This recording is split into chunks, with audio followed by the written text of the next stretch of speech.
first day ever teaching her suit. His suit, trench coat, tie. Oh, that's the thumbnail. We're doing the thumbnail. You're gonna have to redo the thumbnail. I'm sorry. You're gonna have to redo the thumbnail.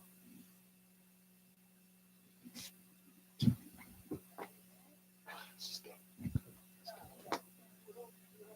I mean, we're live. Right? I'll just edit. I'll just edit it. Just start Facebook. Yeah. Okay. All right, PC brothers and sisters. Again, thanks for watching the Bible in Plain View, where our job is to help you understand your Bible a little better than you already do. And so this class is called simply the Dietary Law. And this is one of those things that gets made light of. It's really simple as far as what God laid out for man to do. And basically, this is a few things that you can't eat. That once you really look at what He's telling you not to eat, it's not as bad. But the sad, unfortunate thing is a lot of people are going to hit the lake because they can't control what they put in their mouth. And then they go to the Bible and they try to twist some scriptures to justify eating what they want to eat. So we're going to take a look at those today. We're going to take out the general stance of what God said. You can't eat these certain things. He even listed them out. Gave you certain qualifications and all that. So it's real simple as what God mapped out for man to eat. We're going to start in Matthew chapter 4. Matthew chapter 4. And we're going to look at when Jesus was tempted by the devil. And we're going to see what one of his responses was. So Matthew 4 and verse 1. Go ahead. Then was Jesus led up of the Spirit into the wilderness to be tempted of the devil. And when he had fasted 40 days and 40 nights, he was afterward and hungered. So we got Jesus here. He's being tempted by Satan, just like man like we are. And he fasted 40 days and 40 nights. So naturally, Jesus is hungry at this point.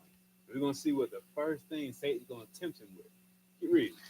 And when the tempter came to him, he said, if thou be the Son of God, command that these stones be made bread. So, man, look, I know you're hungry. If you be the Son of God, you say you are, turn these stones into physical bread for you to eat. You should be able to do that, right? Same way Satan coming to you. Like, you say you the man, try to get somebody, try to talk to this girl that's not your wife, right? However it works out. Keep reading. But he answered and said, What'd he say? it is written, man shall not live by bread alone. Notice how Jesus is combating Satan. It wasn't, he didn't spit in his eye, he didn't step on him, he ain't, stomp on the ground. He didn't do none of that. He combated him with scripture. He answered and said, it is written, man shall not live by bread alone. Saying it's not physical bread, it's just going to sustain you. But what? But by every word that proceedeth out of the mouth of God. And that's what you need. It says every word that proceeds out of the mouth of God. Did it say some words? Every word. Every word. Not what you feels good for you. Not what you pick and choose. Not the things that make you feel good. Every word that proceeds out of the mouth of God. Mm-hmm. Let's go to Leviticus 11. And we're going to see some of these words that proceed out of the mouth of God.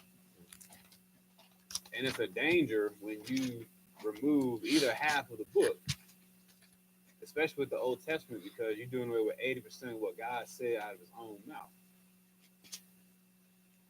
So Leviticus 11, and we're going to look at the dietary law. We're going to see who gave you this law to operate with, because a lot of people say it's Moses. Moses didn't just come up with this. It was given to him. Mm-hmm. Go ahead and read verse 1. And the Lord spake unto Moses and to Aaron, saying unto them, speak unto the children of Israel, saying, these are the beasts which ye shall eat among all the beasts that are on the earth.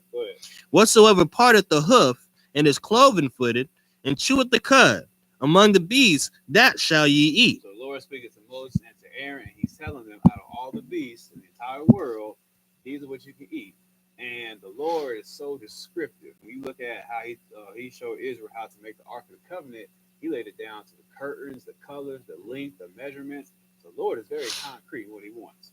It says, whatsoever part of the hoof and is cloven-footed, and cheweth the cud among the beasts, that shall you eat. So it can't have one of the three or two of the three. It has to have all these different things. So when you picture that Israel in the wilderness, like they're kind of familiar with this stuff.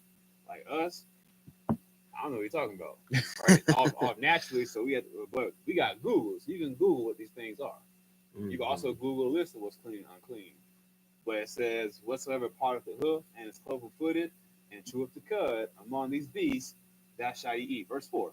Nevertheless, these shall ye not eat of them that chew the cud, or of them that divideth the hoof, as the camel, because he cheweth the cud, but divideth not the hoof. He is unclean unto you. The Lord said straight out, you can't eat the camel because it doesn't have all three of the qualifications. What else? And the coney, because he cheweth the cud, but divideth not the hoof. He is unclean unto you. What else? And the hare, because he cheweth the cud, but divideth not the hoof. He is unclean unto you. So the coney, I think it's like a guinea pig. It says the hare, which is a rabbit, because it cheweth the cud, but divideth not the hoof. He is unclean to you. So down in New Orleans, they put in New Orleans gumbo, possum, and rabbit, like all these abominable foods, and people call it a delicacy. They live for this stuff. But the Lord said rabbit's unclean. What else? And the swine, though he divide the hoof and be cloven footed, yet he cheweth not the cud. He is unclean to you. The swine, pork, the pig, the thing black people will kill you over, is unclean. The Lord said, and the swine, though he divide the hoof and be cloven footed, yet he cheweth not the cud. He is unclean to you. So no matter if you give that, you got pig, you give him organic vegetables, you're a vegan, you still cannot eat that swine. Nothing changes that fact. Right. Keep going. Of their flesh shall ye not eat, and their carcass shall ye not touch. They are unclean to you. What else? These shall ye eat of all that are in the waters. Whatsoever hath fins and scales in the waters, in the seas, and in the rivers, them shall ye eat. We see how simple this is, right? The Lord said, all that are in the waters, those that have fins and scales, go for it. Have at it. You know what scales are, you know what fins are. Mm-hmm. Like we know these things. You go like kindergarten. But for somehow you show it to somebody, they gonna do that. You hear responses on some, well, I'm gonna do it anyway. I'm gonna eat it. I like my shrimp. Okay, bet. That's on you. We're gonna see the end result of you having that mentality. These shall you eat that are all in the waters, whatsoever have fins and scales. In the waters, in the seas, and the rivers, them shall you eat. So catfish, off limits, shrimp, lobster, crab, oysters, like all that stuff, the stuff we paid $30, $40 for, off limits. What else? And all that have not fins and scales in the seas and in the rivers, of all that move in the waters, and of any living thing which is in the waters, they shall be an abomination unto you. The Lord used the word abomination. He used the same word for how he feels about homosexuals. He used it, abomination. He goes about homosexuals the same way he feels you eating these foods. So he's serious about this. What else? And they shall be an abomination unto you. Ye shall not eat of their flesh, but ye shall have their carcasses in abomination. Whatsoever hath no fins nor scales in the waters, that shall be an abomination unto you. That's around said it multiple times. Keep going. And these are they which shall have an abomination among the fowls. They shall not be eaten. They are an abomination. The eagle and the ostrich and the osprey. And the way the Lord is going to map out with the birds is he going to list the ones that you can't eat and their offspring. So any ones that are on this list, they're good to go. It says the eagle, the ostrich, and the osprey. What else? And the vulture and the kite after his kind. I want to say the kite is like a hawk, if I'm not mistaken. It says in the vulture and the kite after his kind. And you've seen the vulture flying around. We know exactly what they come to do. If something died, they're going to clean it up. Right. And then a lot of these birds are predatory anyway. They snatching mice out the air. They eating other birds. Some eating snakes. And like people want to consume these things. Keep reading. And every raven after his kind, and the owl, and the nighthawk, and the cuckoo, and the hawk after his kind. What else? And the little owl, and the cormorant, and the great owl, and the swan, and the pelican, and the gear eagle, and the stork, the heron after her kind, and the lapwing, and the bat. So all these things that fly, these birds, again, are predatory, most of them. And he said the bat. You got people eating bats over in China, and then you wonder why we have all these outbreaks of diseases and whatnot. And we're going to read it later, but the book says the law of the Lord is perfect. There's a reason the Lord told you not to eat this stuff. And again, you look at people with high blood pressure, all these diseases and all that stuff, because they messing with these foods that God would say off limits. Let's go to Isaiah 65. Isaiah 65, because people like to, again, hit that cliche of, oh, that's that Old Testament. God said we can eat all that stuff now. We're going to see. Isaiah 65, and we're going to see how the Lord feels about you eating abominable things. Go ahead and read verse 1. I am sought of them that ask not for me. Mm-hmm. I am found of them that sought me not. I said, behold me, unto a nation that is not called by my name. What else? I have spread out my hands all day unto a rebellious people, which walketh in a way that was not good, after their own thoughts. The Lord's talking about Israel, this black man who's been scattered into worldwide captivity through slave ship. He's saying, man, look, I'm sorry to people who I didn't even come to personally. But the ones who I came to, they were a rebellious house. And you go through all of the Bible, Lord is rebellious, stiff-necked, hard-headed. So we got a whore's forehead, refuse to do what thus saith the Lord. Mm-hmm. What else? The people that provoketh me to anger continually to my face, that sacrificeth in gardens, and burneth incense upon altars of brick. Man, look, you sacrificing in gardens, you are taking all this false worship. What else are you doing? Which remain among the graves, and lodge in the monuments, which eat swine's flesh, and broth of abominable things is in their vessels. So, man, look, it says which eat swine's flesh and broth of abominable things in their vessels. I forgot to read it in Leviticus, but 44 it says, after he listed all those things, he said, be holy for I am holy. So if you got swine in your vessel, what does that make you? Unclean, you unholy. Mm-hmm. It says, which remain among the graves, lodge in the monuments, which eat swine's flesh, and broth of an abominable things in their vessels. Verse 5. Which say, stand by thyself, come not near to me, for I am holier than thou. I'm holier than thou. I'm blessed, sanctified, cleansed by the Holy Ghost. You can't tell me what the book say. Keep going. These are as smoke in my nose, a fire that burneth all the day. You see the Lord say, there's smoke in my nose, the fire that burn all the day. So in other words, you angering the Lord. That's what the Lord sees it. You eating this stuff, and then you step out on some, I'm holier than thou.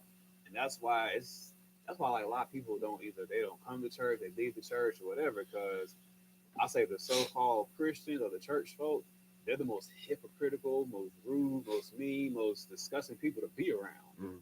Because they're the one committing some of the craziest amount of sin, but put this facade on like they're holier than thou. Let's go to Matthew 15.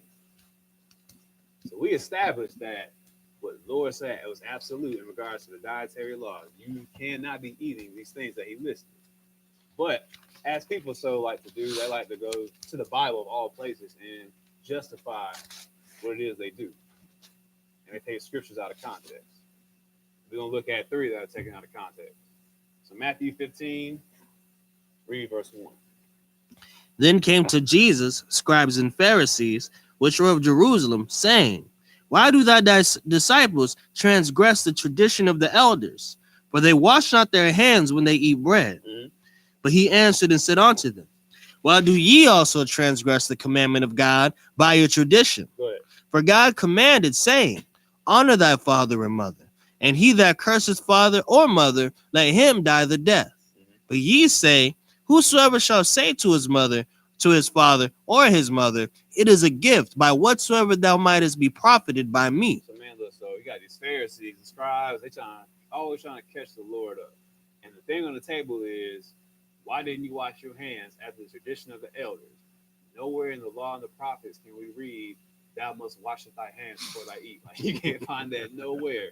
But they're harping on that. You didn't wash your hands, dude.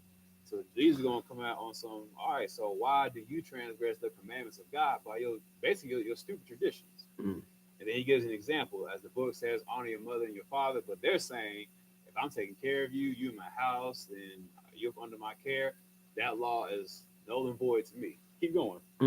And honor not his father or his mother, he shall be free. Thus have you made the commandment of God of none effect by your tradition. That's going on wholesale in the world. The Lord gave us these feast days to keep. He gave us a standard to measure our morality with. And people, they throw that to the side. Even after being told and shown what the Bible says, They want Christmas. They want Easter. They want Thanksgiving. They want their family time. All that is more important than what the book say. Mm. And again, they say, I love God, call themselves Christians and whatnot. Keep going. Ye hypocrites, well did Isaiah prophesy of you, saying, Saying what? this people draweth nigh unto me with their mouth, and honoreth me with their lips, but their heart is far from me. And that's sad. Because again, you can't talk the game. It's backed up with action. We fear the Lord. We love the Lord. That's why we don't go to work on Saturday. That's why we don't eat these certain foods. That's why we don't partake in certain holidays. It's not because we just find it cool. That's that fear. What else? But in vain do they worship me, teaching for doctrines the commandments of men. What else? And he called the multitude and said unto them, hear and understand. Not that which goeth into the mouth defileth the man, but that which cometh out of the mouth, this defileth the man. Oh, praise the Lord. Jesus, I can eat what I want to eat now. No. That's what the book tells you, man. Precept upon precept, line upon line, here a little and there a little. Or just simply read the rest of the chapter. He's going to explain himself. We're going to skip down to verse 17. Because the Lord's going to expound on what he said, on what he means. He said it's not what goes into the mouth that defiles a man, but what comes out of the mouth. What else? Do not ye yet understand that whatsoever entereth in at the mouth goeth into the belly and is cast out into the draught? So, man, me and Brother Stevens go to McDonald's. We got done doing like yard work or something. We eat our fries. We're not spiritually defiled from that. We got some dirt, got some grass in our mouth, but that's gonna come out the end, and that's it. That is that. You're not spiritually defiled from that, and that's what he's getting at. Keep in mind, the whole thing started with he didn't wash his hands. What else? But those things which proceeded out of the mouth come forth from the heart, and they defile the man. So things that come forth from your mouth, they come from your heart or this mind, and that's going to defile you. Whatever you got in this mind of yours, your actions, your mouth is going to show what you're thinking. Like what? For out of the heart proceed evil thoughts, murders, adulteries, fornications, thefts, false witness, blasphemies. So again, like you have a dark mind, it's going to follow as far as your actions and your thoughts. So evil thoughts, murders, adulteries, fornications, thefts, false witness, blasphemies. Verse 20, these things do what? These are the things which defile a man. So these are what defile a man. These are what have you in spiritual art with God. But these are contrary to what the Bible says. What else? But to eat with unwashed hands defileth not a man. Me and Brother Steve is eating fries with grass hands. It's not going to defile us. All right. So Matthew 15 is off the table. We can't use that to justify breaking the dietary law. Right. Let's go to Acts 10. Look at another one. Now, me and the brothers, we have taught. It's just crazy how people try to use the Bible, which it should be used to show you how to live righteously. They use it to justify their unrighteousness.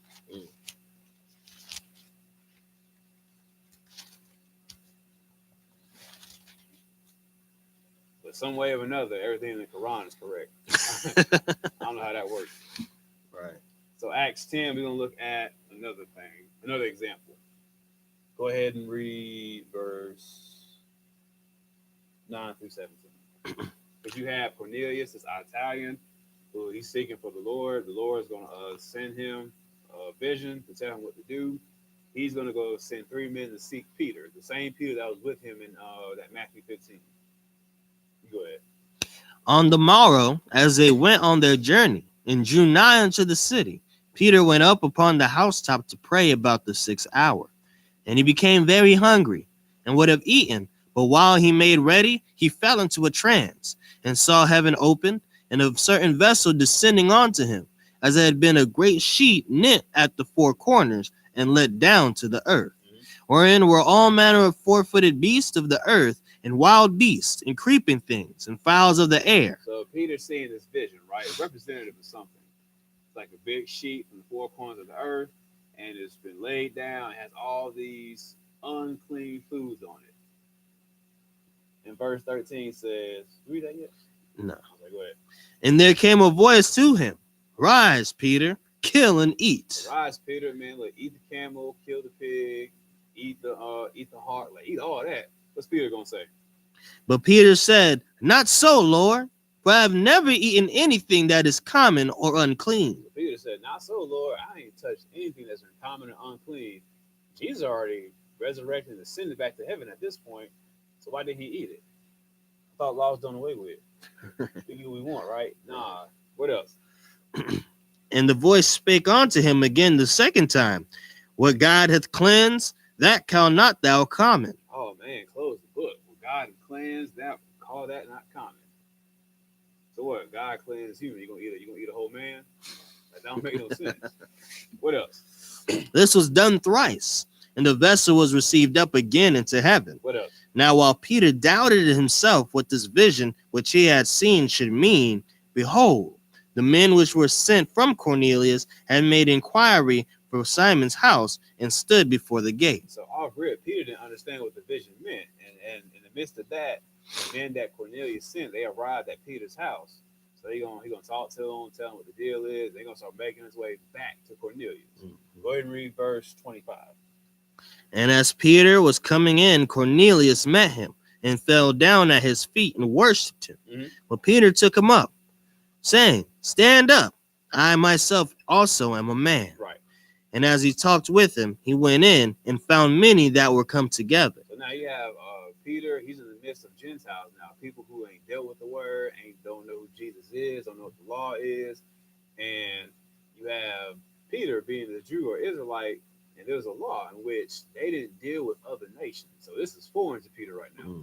Keep reading. And he said unto them, Ye know how that it is not how that it is an unlawful thing for a man that is a Jew to keep company or to come into one of another nation. So it said it was unlawful for a Jew to keep people or company with people of another nation. And we rock that. We still trying to do it today. Some of us are. But what God showed me in that vision? But God has showed me that I should not call any man common or unclean. Nah, any southern fried pork chop. Any man common or unclean. He's saying the vision was showing Peter that no man, M-A-N, should be called common or unclean. In other words, everybody's got an opportunity. It doesn't matter Asian, black, Hispanic. You got a chance at salvation is what the Lord was showing Peter in that vision. So now that's Acts 10 off the table. We can't use that. Let's look at Colossians 2.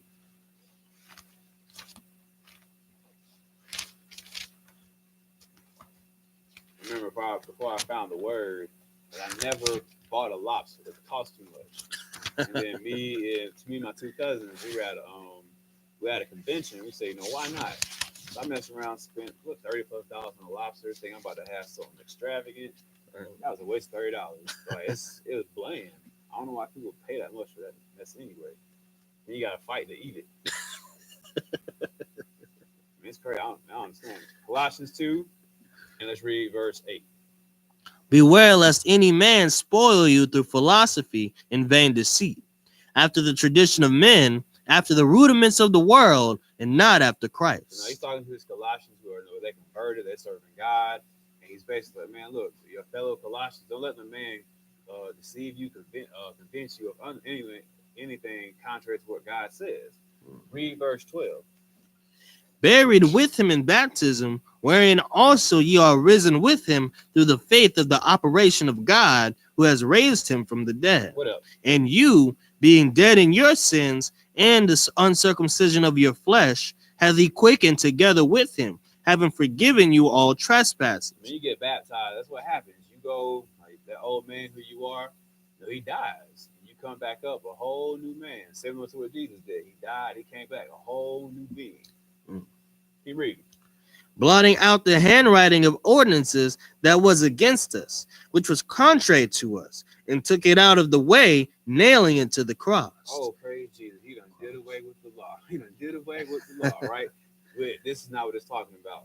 It says blotting out the hand. Matter of fact, verse 13 says, and you, being dead in your sins and the uncircumcision of your flesh, hath he quickened together with him, having forgiven you all your trespasses. So he's talking about that debt of sin that you had. And it says, blotting out the handwriting of ordinances that was against us, which was contrary to us, and took it out the way, nailing it to his cross. So a question is, thou shalt not murder against you? Is thou shalt not steal against you? This brother married. I'm married. I don't want nobody trying to take more away from you. Thou shalt not commit adultery. How's that against you? Right. I don't think people believe what they're saying or comprehend when they say the law is no more. The law is here to help you. Right. The law also says if a brother does work for you, you give him his wages. But you got a problem with that, you'll get your check. Right. So we are blotting out the handwriting ordinances that was contrary, that was against us, that which was contrary to us, and took it out the way, nailing it to his cross. So it was that death of sin. It was that death that the Lord nailed to his cross. It wasn't his commandments. What else? And having spoiled principalities and powers, he made a show of them openly, triumphing over them in it. So now the Lord defeated death. As the brother was talking about earlier, man, look, that's the end goal. Jesus died, he resurrected, he set the foundation for us. And that should happen, hopefully, on the righteous side of it. Keep reading. Let no man therefore judge you in meat or in drink. So, nah, brother, you can't judge if I want to eat pork chop. You can't judge if I want my shrimp scampi. Let no man judge you therefore in meat or in drink or what? Or in respect of an holy day, or of the new moon, or of the Sabbath days. Man, look, this ain't talking about to the typical Christian. It's talking about to us. Myself, this brother here, who's trying to walk by the word of God, who's trying to do what thus saith the Lord. Don't let no man judge you because you decide you no longer going to eat abominable foods. Or in respect of a holy day because you not going to work, you're going to keep the Passover and unleavened bread and Pentecost. Let no man judge you for that. Or in the new moon or on the Sabbath days. And people like to go ahead and say, you can't judge me for what I do. What's a new moon? Probably can't tell you. What's a holy day? Probably can't tell you. So this is not for the typical Christian. It said, or on the Sabbath day. So we can't use Colossians 2 either to justify going against the Lord. Let's go to Isaiah 66. Verse 17. I'm sorry, yeah, go ahead. Which are a shadow of things to come. Which were a shadow of things to come. Which are a shadow of things to come. But the body is of Christ. Which are a shadow of things to come. So these holy days, the way they are lined up, they're showing the plan of salvation that God has for this man. And it's still in effect, right? Example I like to you, if I say, Brother Cephas, here's your pay stub. It's a shadow of your check to come. Did he get paid already? No. He didn't. Let's go to Psalms 19. Let's go to Isaiah 66. Isaiah 66, because if you don't believe what me and this brother just read, this should sum it up right here. Keep in mind, the time frame is when the Lord is going to make his return. The Lord ain't returned yet as far as I've seen it. Have you seen it? I ain't seen no sky peeled back. I ain't seen no destruction. So this is yet to happen yet. So Isaiah 66 and verse 15. Let's see how the Lord's going to come back. Go ahead. For behold, the Lord will come with fire, and with his chariots like a whirlwind, to render his anger with fury, and his rebuke with flames of fire. That's a long way from the Lord's coming back with hugs and kisses to love everybody. He's coming back with fire, and with his chariots like a whirlwind, to render his anger with fury, and his rebuke with flames of fire. The Lord is coming back. He ain't playing no games. The world's going to have to pay for their sin. He's giving everybody this large amount of time to get it together.